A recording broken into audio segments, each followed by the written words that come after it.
बारे में जानेंगे। आज की वीडियो में जनरल परमिट क्या होता है और जनरल परमिट किसको लगता है।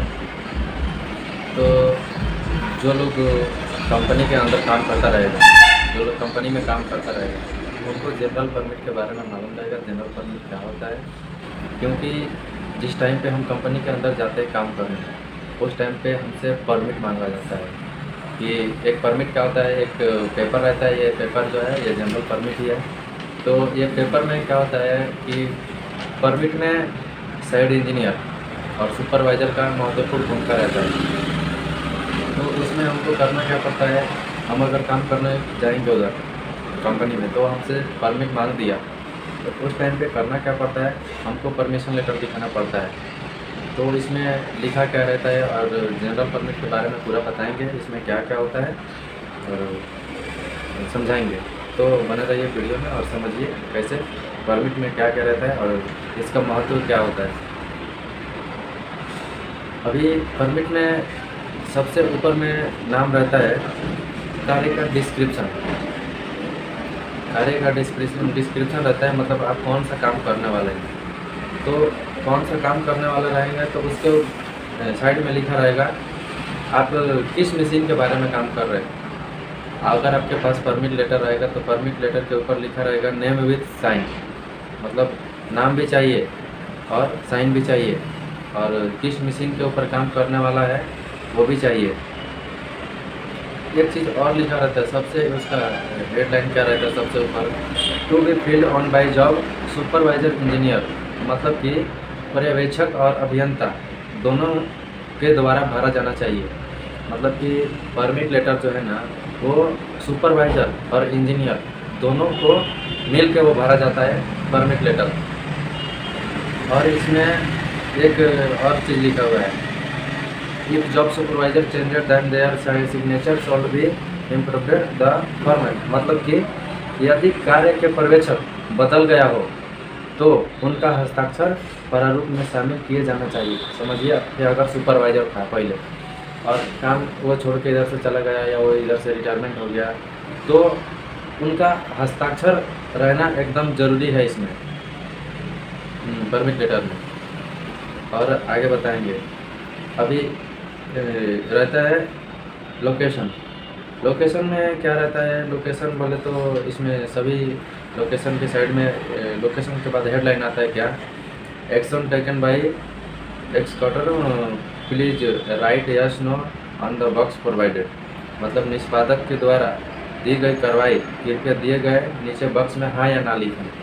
तो जिधर आपको हाँ या ना क्या ऑप्शन रहता है उधर अगर जिस काम, जैसे इलेक्ट्रिकल का काम हो गया, हाइट पे वर्क करना क्या रहेगा, हार्ड वर्क हो गया, हॉट वर्क हो गया, मोबाइल क्रेन का काम हो गया, हाइड्रोलिक का काम हो गया और एनी अदर जो भी काम हो गया, तो जो काम आप उधर करने वाले हैं उस पर हाँ का टिक लगाने का है। जो काम आपका मतलब का नहीं है, जो काम आप करने वाले हैं नहीं, उसको नहीं पे टिक लगाना पड़ेगा, उसको यस नो लिखा रहेगा। और अभी आता है PPE, मतलब PPE require please write your और yes no on the box provided, personal protective equipment, मतलब अभी आपको क्या क्या चाहिए और काम करते टाइम पे जो सेफ्टी रहता है, सेफ्टी में अभी आपको सबसे क्या क्या ज़रूरी है वो इस पर लिखा रहेगा। तो इसमें क्या रहेगा, फुल बॉडी हार्नेस, अगर चाहिए तो हाँ लिखिए, नहीं चाहिए तो ना लिखिए। एयर प्लग, ये तो रहना एकदम बिल्कुल ज़रूरी है। अगर जिधर हम काम कर रहे हैं उधर बहुत ज़्यादा साउंड आ रहा है तो सबसे पहले जिधर साउंड आता रहेगा उधर हमको क्या करना पड़ता है, एयर प्लग का इस्तेमाल करना पड़ता है। और क्या आगे क्या है, फेस शील्ड। फेस शील्ड मतलब कि अगर समझिए कि हम कुछ गंधक वाला काम कर रहे हैं, जैसे कि डस्ट ज़्यादा उड़ रहा है, उस टाइम उसमें क्या होता है, हमको ये चाहिए, फेस शील्ड चाहिए और डस्ट मास्क भी चाहिए। तो उस पर हाँ या ना का टिक अपने से देख के लगा सकते हैं।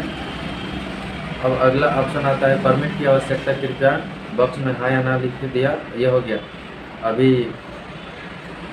अनुपालन के लिए सुरक्षा जांच, मतलब कि इसको अंग्रेजी में बोलते हैं सेफ्टी चेक फॉर कंप्लेंट्स। अब इसमें सुरक्षा के लिए अनुपालन जांच क्या होता है? इलेक्ट्रिकल वर्क परमिट की आवश्यकता होती है, सीमित क्षेत्र की परमिट और हॉट वर्क परमिट चाहिए और उत्खनन वर्क परमिट चाहिए। और ये सभी यस नो में इसका भी जवाब देना पड़ता है, तो आप इसमें नो डाल सकते हैं, ऐसा कुछ दिक्कत नहीं है। और इफ प्रोसेस इंस्टॉलेशन रिक्वायर्ड प्रक्रिया या प्रक्रिया अलगाव आवश्यक है, यदि हाँ है तो स्पर्धा की प्रक्रिया विभाग ले। मतलब क्या है, अगर आप परमिट लेटर ले लिया समझो, तो परमिट लेटर में आपका डेट रहेगा, तारीख रहेगा, डेट तारीख डालने के बाद आपका टाइम भी रहेगा इस पर, और इस पर इंजीनियर का हस्ताक्षर, एक इंजीनियर का सिग्नेचर रहेगा और सुपरवाइज़र का सिग्नेचर रहेगा और सेफ्टी ऑफिसर जो कंपनी का रहेगा उसका सिग्नेचर रहेगा। और जब आप वहाँ से काम ख़त्म होने के बाद, जब आपका काम ख़त्म हो गया, तो जब आप उधर से निकलेंगे तो इसमें लिखा रहेगा, मैं उस क्या बोलते हैं, काम करने के लिए जब आप जाते हैं ना, तो इसमें लिखा रहेगा international work constitution on the manufactured work the career और सेफ्टी। इसमें लिखा रहेगा सबसे नीचे साइड में, मैं उस काम को समझता हूँ जिसे किए जाना है। मतलब जो आप काम कर रहे हैं, काम करने के लिए कंपनी में जा रहे हैं, आपको ये परमिट लेटर मिल गया, तो उसमें क्या लिखा रहता है नीचे साइड में, इस पर लिखा रहता है, मैं उस काम को समझता हूँ जिसे किया जाना है और यह सुनिश्चित करने के लिए उपयोग करने वाले कार्य में पद्धति सुनिश्चित रूप से किया जाता है। और जब ये काम खत्म हो जाता है तो ये लिख रहा है, इस परमिट द्वारा अधिकृत कार्य के अलगाव अन्य कार्य की नहीं किया जाएगा। मतलब कि अगर आप काम करने जा रहे हो, अगर आपको परमिट में लिखा रहेगा कि एक चेयर इधर से उठा के उधर रखना है, तो आपको एक चेयर इधर से उठा के उधर ही रखना है, बाकी चेयर के अलावा दूसरा कुछ छूना नहीं है। ऐसा तो चेयर का बात नहीं आता है कंपनी में, मतलब कि जिस काम के लिए परमिट मिला है, परमिशन, वही आपको काम करना है। उसके अलावा अगर आपने दूसरा काम करते हुए पकड़े गए तो आपके ऊपर जुर्माना भी हो सकता है और सेफ्टी ऑफिसर अपना जो मर्जी कार्रवाई कर सकता है। इसलिए आप जो भी परमिशन लेटर पे जो भी चीज़ मिलेगा वही काम करने का प्रयास कीजिए, दूसरा करने का प्रयास मत कीजिए। और जब काम का समापन हो जाता है तो इसमें क्या लिखा रहता है, उपरोक्त कार्य पूर्ण हो गया, तैनात मैन पावर को काम से हटा दिया जाता है। और इस पर भी यही क्या होता है, इस पर भी सुपरवाइज़र साइन करता है नीचे साइड में। यह परमिट वर्णित स्थान में काम करने के लिए लागू होता है। यह परमिट केवल उस वक्त व्यक्ति पर लागू होता है जिसे यह जारी किया गया हो और के द्वारा काम जारी किया जाना है, परमिट वापस किया जाना चाहिए। मतलब आप कंपनी में काम करने के लिए गया और आपका काम कुछ 15 दिन का था, 20 दिन के था, आपका काम ख़त्म हो गया, तो आपको ये परमिशन लेटर उस कंपनी के सुपरवाइज़र के पास और ये उधर का जो सेफ्टी ऑफिसर है उनके पास ये रिटर्न देना बहुत ज़रूरी रहता है और रिटर्न देना पड़ेगा ही। तो ऐसा आप किधर भी अगर आप काम करने जाएंगे कंपनी में, जो कंपनी में काम करने वाले लड़के होते हैं, वो अगर कंपनी में काम कर रहे हैं समझो, तो उस टाइम पे क्या हो जाएगा, जो उसका सुपरवाइज़र जैसे ठेकेदार हो गया, तो ठेकेदार जाके हैंड टू हैंड इंजीनियर से बात करता है और इंजीनियर हैंड टू हैंड बात करके वो लेटर, परमिशन लेटर वो ले लेता है और लेके अपने जेब में रख लेता है। और जो वर्कर रहते हैं उनको मालूम नहीं पड़ता है कि हाँ ये काय के लिए गया, क्या किया, क्योंकि उनको काम के लिए लाया, बस काम करने से मतलब है।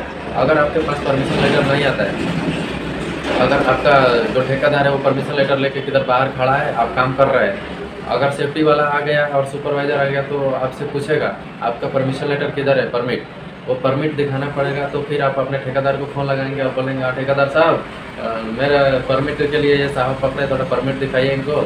तो ऐसा रहता है, जब पकड़ता है जब भी मालूम पड़ता है कि हाँ परमिशन लेटर नहीं है हमारे पास। इसलिए परमिट सबसे ज़रूरी है। और परमिट के बारे में सबसे ज़्यादा किसको जानना ज़रूरी है, जो लोग काम करते हैं। बिना परमिट के किधर काम करना बहुत गलत होता है। बिना परमिट के अच्छे कंपनी में बिना परमिशन लेटर के काम करना ही नहीं देता है। उधर WC पॉलिसी चाहिए, PF नंबर चाहिए और हेल्थ इंश्योरेंस जो भी है, मतलब मिला कर जितना भी अपना A to Z papers work जो भी रहता है सभी पूरा रहेगा। इसलिए सोचा कि थोड़ा सा छोटा वीडियो परमिशन लेटर के ऊपर बनाए, तो बिना परमिशन लेटर के आप किधर काम करने जाइए मत। नहीं तो आपको सेफ्टी वाला पकड़ेगा तो बहुत तंग करेगा, और सेफ्टी वाला पकड़ना ही चाहिए क्योंकि वो हमारे लिए ही पकड़ता है। अगर हमको किधर परमिशन नहीं रहेगा और उस टाइम पर जाएगा किधर काम करेंगे तो हमारा गलती है ना, इसलिए परमिशन लेटर बहुत ज़रूरी है। तो मिलेंगे नेक्स्ट वीडियो में।